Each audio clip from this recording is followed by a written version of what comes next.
ओम शांति। ओम शांति। ओम शांति।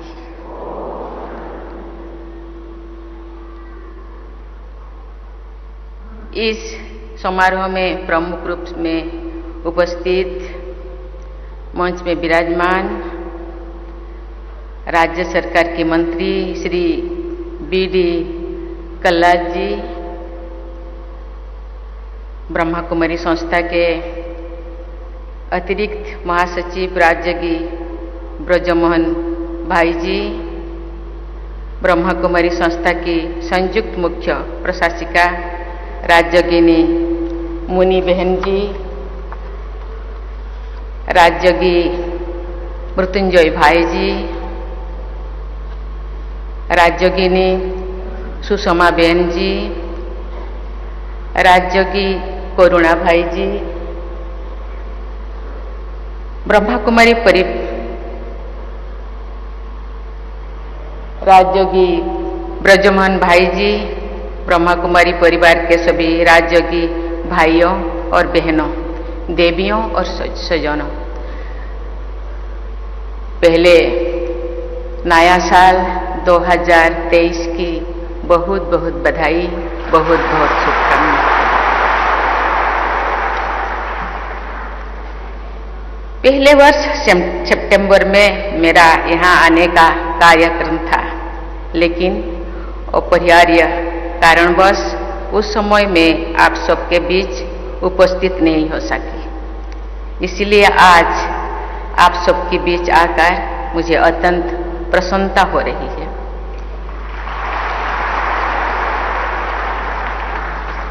बहुत दिन के बाद इस इंद्र सभा में कुछ समय बिताने का मुझे बाबा ने बुलाए हैं, इसीलिए बाबा को बहुत बहुत धन्यवाद। कहा जाता है समय से पहले भाग्य से ज्यादा कुछ नहीं होने वाला है, इसीलिए शायद आज मेरे लिए ये समय है आपके साथ कुछ क्षण बिताने के लिए। आनंदमय और सफल बना सकते हैं।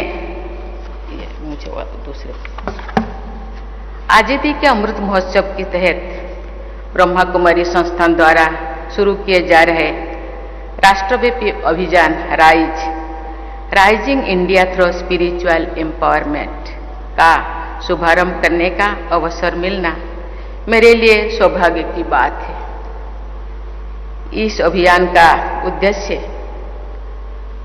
लोगों में जागरूकता बढ़ाना और उन्हें ये समझने में मदद करना कि आध्यात्मिक सशक्तिकरण के माध्यम से कैसे वे अपने जीवन को शांतिपूर्ण, आनंदमय और सफल बना सकते हैं। मुझे विश्वास है कि ये अभियान आध्यात्मिक सशक्तिकरण द्वारा उभरते भारत को स्वर्णिम भारत बनाने में अपना योगदान देगा। मैं इस अभियान की सफलता की मंगल कामना करती हूँ। पिछले वर्ष नवंबर में सिक्किम के निमची में Brahma Kumari world renewal spiritual centre का शिलान्यास करने का अवसर मुझे मिला था। आज मैं यहीं से हैदराबाद में स्थित मानवता की सेवा के लिए समर्पित Brahma Kumari silence retreat centre का उद्घाटन कर रही हूँ। मुझे विश्वास है कि ये साइलेंस रिट्रीट सेंटर आध्यात्म के माध्यम से हैदराबाद और आसपास के क्षेत्र के निवासियों के सामाजिक उत्थान में सहायक होगी।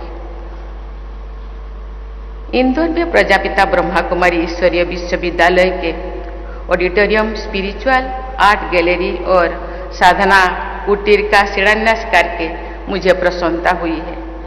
मुझे विश्वास है कि इन सुविधाओं का निर्माण कार्य पूर्ण हो जाने पर इन केंद्रों पर आने वाले लोगों को सहूलियत होगी। देवियों और स्वजनों, भाइयों और बहनों, इस धरती पर प्रत्येक मनुष्य मानसिक शांति चाहते हैं और उसके लिए प्रयास भी करता है। हम चाहे किसी भी देश, धर्म, जाति या संप्रदाय के हो, भोजन और पानी की तरह शांति भी हमारी मूल आवश्यकता है। ये प्रसन्नता की बात है कि ब्रह्मा कुमारी संस्थान शांति और आनंद के लिए मार्ग प्रशस्त कर रहे हैं। ब्रह्मा कुमारी संस्थान से मेरा गहरा संबंध रहा है और बना रहेगा। मैंने इस संस्थान में राज्य की पद्धति सीखी। बाहरी भौतिक सुविधाओं और घटनाओं के स्थान पर आंतरिक आध्यात्मिक शक्ति को महत्व देने वाली इस पद्धति ने मेरे जीवन में उस समय प्रकाश व उत्साह का संचार किया जो मुझे अंधकार और निराशा का अनुभव हो रहा था। एक गौरव की बात है कि विगत लगभग 80 वर्ष से ब्रह्मा कुमारी संस्थान आध्यात्मिक उन्नति, व्यक्तित्व में आंतरिक परिवर्तन तथा विश्व समुदाय के पुनरुद्धार के लिए अमूल्य योगदान देता रहा है। शांति, अहिंसा और प्रेम पर आधारित सेवा भावना के जरिए इस संस्थान ने होलिस्टिक एजुकेशन, ग्राम विकास, स्वास्थ्य, महिला सशक्तिकरण, डिजास्टर मैनेजमेंट, दिव्यांगजनों की सेवा, अनाथ बच्चों के कल्याण तथा पर्यावरण संरक्षण जैसे अनेक क्षेत्रों में महत्वपूर्ण कार्य किए। इन कार्य के लिए आप सबकी जितनी सराहना की जाए वो कम है। ब्रह्मा कुमारी संस्थान की प्रतिनिधि माताएं व बहनें रक्षाबंधन के दिन विश्व में जहाँ कहीं भी हो वहाँ के लोगों की राखी बांधते हैं। इस प्रकार ब्रह्मा कुमारियाँ विश्व समुदाय के अनेक लोगों को प्रेम का अटूट बंधन में बांधते हैं। ऐसे प्रयासों का भी विश्व शांति के प्रसार पर सार्थक प्रयास है। मुझे बताया गया है कि आज ये संस्थान 137 देशों में लगभग 5000 ध्यान केंद्र का संचालन करने के साथ साथ अन्य क्षेत्रों में भी मानवता की सेवा कर रहे हैं। इस संस्थान के संचालन में महिलाओं की अग्रणी भूमिका होती है और स्पिरिचुअल ब्रदर्स इस कार्यों में सहायक करते हैं।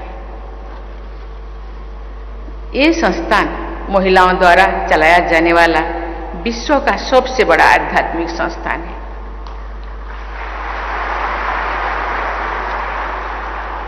ब्रह्मा कुमारी संस्थान की सफलता यह सिद्ध करती है कि अवसर मिलने पर महिलाएं पुरुषों के बराबर या शायद उनसे भी बेहतर काम कर सकते हैं। परम पूज्य पिताश्री ब्रह्मा बाबा ने जिस सोच के साथ महिलाओं को अग्रणी भूमिका दी, उसी सोच की ओर अधिक आवश्यकता आज के विश्व समुदाय को है।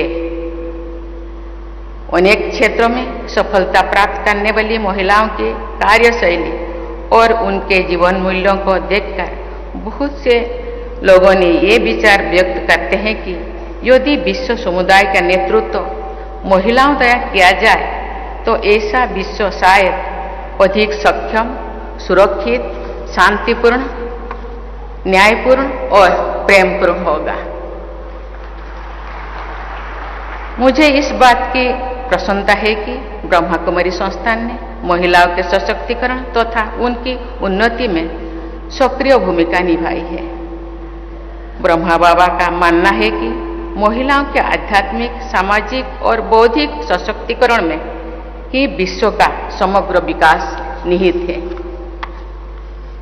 भाइयों और बहनों, मेरा मानना है कि आध्यात्म ही वो प्रकाश पुंज है जो पूरी मानवता को सही राह दिखा सकते हैं। अमृत काल में सन 2047 के स्वर्णिम भारत की ओर आगे बढ़ते हुए हमारे देश को विश्व शांति के लिए विज्ञान और अध्यात्म दोनों का उपयोग करना होगा। हमारा लक्ष्य है कि भारत एक नॉलेज सुपर पावर बने। हमारी आकांक्षा है कि इस नॉलेज का उपयोग सस्टेनेबल डेवलप के लिए हो, सामाजिक सौहार्द के लिए हो, महिलाओं तथा वंचित वर्गों के उत्थान के लिए हो, युवाओं की ऊर्जा के समुचित उपयोग के लिए हो तथा विश्व में स्थायी शांति की स्थापना के लिए हो। भारत इस वर्ष G20 की अध्यक्षता कर रहा है, जिसका थीम है वसुधैव कुटुंबकम, यानी one earth, one family, one future. हमारे देश ने कोरोना की वैश्विक महामारी का सामना करने में भी अनेक देशों की मदद की। इस प्रकार की सेवा और सहायता द्वारा भारत ने विश्व बंधुत्व का प्रभावी उदाहरण प्रस्तुत किया है। विश्व कल्याण का यही भावना गीता में स्थान स्थान पर दिखाई देता है। एक अध्यात्म में, एक अध्याय में भारत में जो युद्ध क्षेत्र में भगवान श्री कृष्ण ने अपने प्रिय भक्तों के लक्षण जब समझाते थे, भगवान कहते हैं कि उन्हें ऐसे भक्त सर्वाधिक प्रिय लगते हैं जो सर्वभूत हिते रहता है, अर्थात सभी प्राणियों के हित में निरंतर कार्यरत रहते हैं। भाइयों और बहनों, आज हमारे सामने जलवायु परिवर्तन के कारण अस्तित्व का खतरा मंडरा रहा है। कोविड-19 महामारी ने भी जलवायु परिवर्तन के व्यापक प्रभावों का उजागर किया है। पर्यावरण का संरक्षण भी एक तरह से आध्यात्मिक सशक्तिकरण ही है, क्योंकि स्वच्छ और स्वस्थ वातावरण हमें शांति प्रदान करते हैं। पर्यावरण और आध्यात्मों का ये परस्पर संबंध हमारे लिए नई बात नहीं है। हम सदियों से पेड़ों, पहाड़ों और नदियों की बनने का लक्ष्य तय किया है। भारत ने ग्रीन ग्रिड इनिशिएटिव, वन सन, वन वर्ल्ड, वन ग्रिड की पहल भी की है। पर्यावरण संरक्षण से जुड़ी इन संकल्पों ने हमारे देश को अग्रणी और संवेदनशील राष्ट्र के रूप में प्रतिष्ठा प्रदान की है। भाइयों और बहनों, युद्ध और कलह के वातावरण में विश्व समुदाय समाधान के लिए भारत की ओर देख रहा है। अनिश्चितता के इस दौर में अपने राष्ट्रीय हितों की रक्षा करने के साथ साथ भारत विश्व में शांति के अग्रदूत की भूमिका भी निभा रहा है। अपनी संस्कृति और परंपरा के अनुरूप हमारे देश अध्यात्म व नैतिकता पर आधारित विश्व व्यवस्था के निर्माण हेतु सक्रिय है। भगवान बुद्ध, भगवान महावीर, आदि शंकराचार्य, गुरु नानक देव, संत कबीर और महात्मा गांधी की शिक्षाओं ने पूरी विश्व को प्रभावित किया है। ओम शांति का मंत्र अधिकांश भारतवासियों के जीवन का हिस्सा रहा है। आदिकाल से ही हम भारतवासी जल, थल, आकाश, वनस्पति आदि सहित सर्वत्र शांति की प्रार्थना करते रहे। दया और करुणा ही भावना भारतवासियों की जीवन मूल्यों में शामिल रही है। भाई और बहनों, मेरी मंगल कामना है कि माउंट आबू से शुरू हुआ ये राइज अभियान सभी देशवासियों को आध्यात्मिक रूप से सशक्त बनाने हुए भारत को भी एक सशक्त राष्ट्र बनाने में अपना योगदान दें तथा पूरी मानवता के कल्याण को संबल प्रदान करे। राजयोगी ब्रजमोहन भाई जी ने बहुत बड़ी बात कही। मैं ब्रह्मा बाबा को नमन करती हूँ और धन्यवाद देती हूँ कि महिलाओं को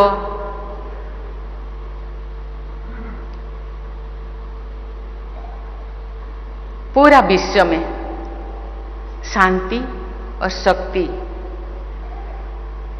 प्रदान करने के लिए कलश, उनके सर पर कलश दिए हैं। आज इस संस्थान द्वारा पूरे विश्व में माउंट आबू से जाकर के बहनें लोगों को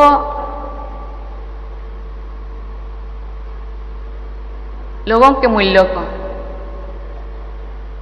लोगों के अंदर रहने वाला शक्ति को पहचानने के ज्ञान देने के लिए पूरा विश्व में इस तरह के सेंटर बनाकर उन लोगों को जागरूक करने के लिए बहनों को सशक्त बनाए।